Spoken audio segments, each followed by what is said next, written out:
violents.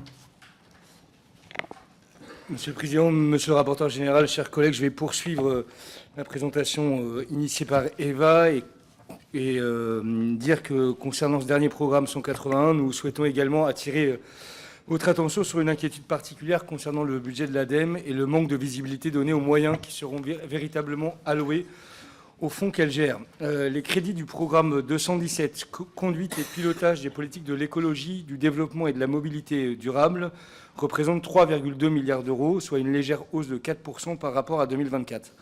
Ce programme porte sur les dépenses de personnel du ministère de la Transition écologique, de l'énergie, du climat et de la prévention des risques. Si le schéma d'emploi du ministère pour 2024 prévoyait une augmentation des effectifs, le schéma d'emploi pour 2025 ne prévoit aucune augmentation. Or, les réductions d'effectifs qui ont eu lieu au cours des 20 dernières années ont entraîné une perte de compétences au sein de l'État qu'il sera difficile de résorber. Et les effectifs actuels ne permettent pas de répondre à l'augmentation des missions de l'État et des opérateurs. Par ailleurs, cela contribue à réduire le nombre d'interlocuteurs des collectivités territoriales qui ne disposent pas suffisamment d'ingénierie territoriale. Le programme 113, Paysages, eau et biodiversité, représente un peu plus de 440 millions d'euros et voit ses autorisations d'engagement diminuer de près de 24% et ses crédits de paiement de près de 13% par rapport à la loi de finances initiale pour 2024.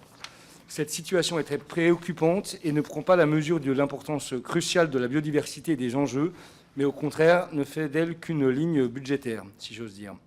Enfin, le programme 380, Fonds d'accélération de la transition écologique dans les territoires, représente environ 1 milliard d'euros en autorisation d'engagement et en crédit de paiement, soit une drastique réduction de près de 60% par rapport à l'année passée, puisqu'il était de près de 2,5 milliards d'euros dans la loi de finances initiale 2024.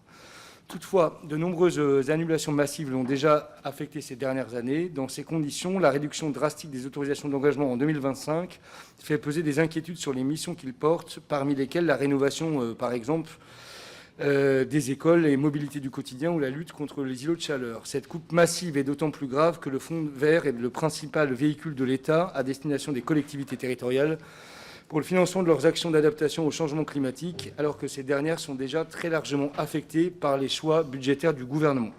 En conclusion, il apparaît que l'État n'est pas préparé à anticiper et à affronter budgétairement les enjeux de l'adaptation au changement climatique. C'est pourquoi nous donnerons un avis défavorable à l'adoption des crédits tels qu'ils nous sont proposés par le gouvernement.